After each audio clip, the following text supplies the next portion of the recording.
Bonsoir chers amis, comment allez-vous? Bientôt la rentrée. J'aimerais aborder un sujet très important. C'est le choix de la filière de vos enfants.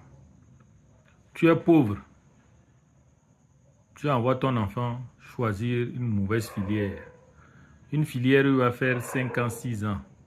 Tu n'as pas assez d'argent pour payer sur son écolage, sur son loyer, sur son manger, et tu veux qu'il réussisse.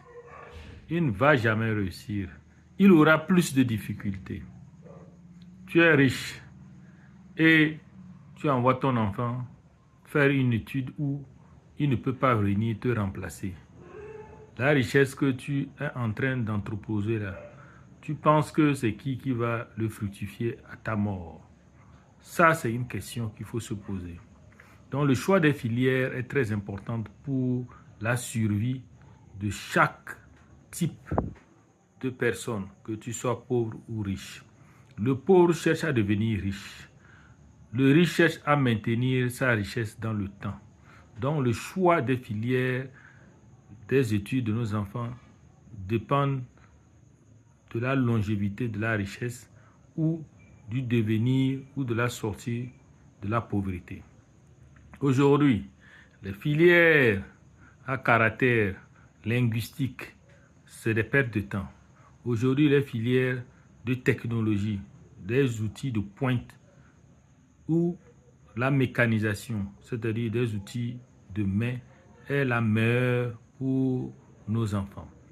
Aujourd'hui, un enfant qui apprend la soudure métallique, la soudure aluminium, est plus outillé à se battre que quelqu'un d'aller faire l'anglais, l'allemand, il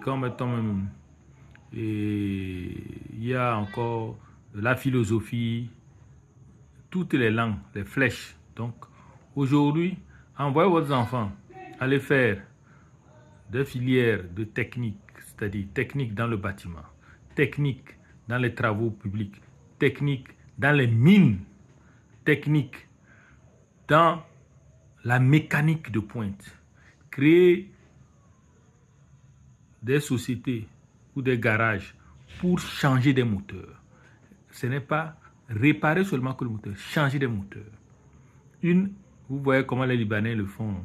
Ils ouvrent, ils ont la mécanique de pointe avec des outils informatiques. Ils détectent la panne, ils enlèvent la pièce, ils changent seulement que la pièce. Ils ne prennent pas des burins pour